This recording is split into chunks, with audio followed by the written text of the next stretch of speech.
warahmatullahi wabarakatuh. Halo semuanya, salam kenal. Saya Aisyah Dahlia dari kelas 11-7 dan kali ini saya akan membahas tentang kebijakan pemerintahan pendudukan Jepang di Indonesia, khususnya di bidang pemerintahan. Materi ini penting banget karena di sini kita bisa memahami gimana caranya Jepang mengatur Indonesia selama masa kependudukan, sekaligus dampaknya bagi Indonesia ke depannya. Pada awal pendudukan Jepang di Indonesia tahun 1942, Jepang tidak langsung membentuk pemerintahan sipil, tapi membentuk pemerintahan militer.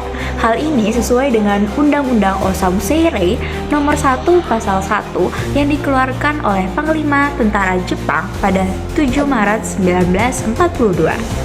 Melalui undang-undang ini, Jepang menghapus jabatan Gubernur Jenderal yang ada pada masa Hindia Belanda. Seluruh kekuasaan pemerintahan dipegang langsung oleh Panglima Tentara Jepang. Menariknya, meskipun kekuasaan tertinggi sudah dialihkan kepada Panglima Tentara Jepang, namun aparat masih menggunakan pemerintahan sipil yang sudah ada, termasuk pegawai-pegawai Indonesia dan Belanda. Tujuannya supaya pemerintahan tetap berjalan dan tidak menimbulkan kekacauan. Untuk mengatur wilayah, Jepang membentuk koordinator pemerintahan setempat yang disebut dengan Gunsebu. Gunsebu bertugas menjaga ketertiban, keamanan, serta memperkuat kekuasaan Jepang di daerah. Pada masa Belanda, mereka hanya punya satu pemerintahan sipil, sementara pada masa Jepang, mereka punya 3 pemerintahan militer, yaitu yang pertama ada Rikugun Tentara ke-25 yang menguasai Jawa dan Madura, serta pusat pemerintahannya ada di Jakarta. Yang kedua ada Rikugun Tentara ke-16 yang menguasai Sumatera, Semenanjung, Tanah Melayu, dan pusat di Bukit Tinggi. Yang ketiga ada Kaigun dan Angkatan Laut Armada Selatan kedua yang menguasai Kalimantan, Sulawesi, Nusa Tenggara, Maluku, dan Irian dengan pusatnya ada di Makassar. Pembagian ini menunjukkan bahwa Jepang mengatur Indonesia berdasarkan kepentingan militer, bukan pemerintahan rakyat. Dalam praktiknya, Jepang mengalami kekurangan tenaga pemerintahan. Banyak pegawai dari Jepang yang seharusnya dikirim ke Indonesia, namun tidak sampai tujuan, karena kapal-kapal mereka diserang oleh sekutu dan akhirnya tenggelam.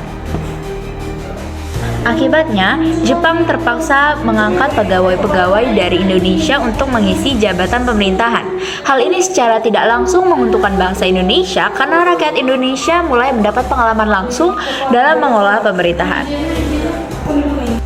Pengalaman ini nantinya akan menjadi modal penting bagi Indonesia setelah merdeka.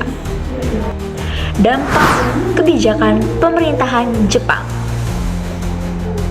Kebijakan pemerintahan Jepang memiliki 2 dampak utama, yaitu dampak positif dan dampak negatif. Dampak negatif yang pertama adalah kekuasaan bersifat otoriter dan militeristik. Yang kedua, rakyat tidak diberi kebebasan politik dan segala kebijakan diarahkan untuk kepentingan Perang Jepang.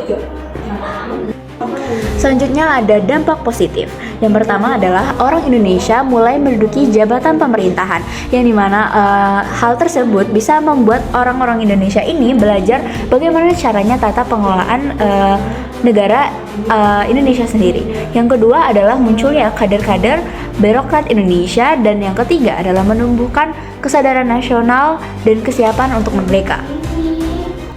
Sebagai kesimpulan, kebijakan pemerintahan Jepang di Indonesia bersifat militer dan otoriter, namun secara tidak langsung memberi pengalaman berharga bagi bangsa Indonesia dalam bidang pemerintahan.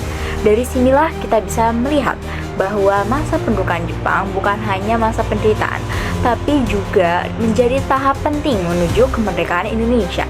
Terima kasih sudah menonton video edukasi sejarah ini. Sampai jumpa di video selanjutnya.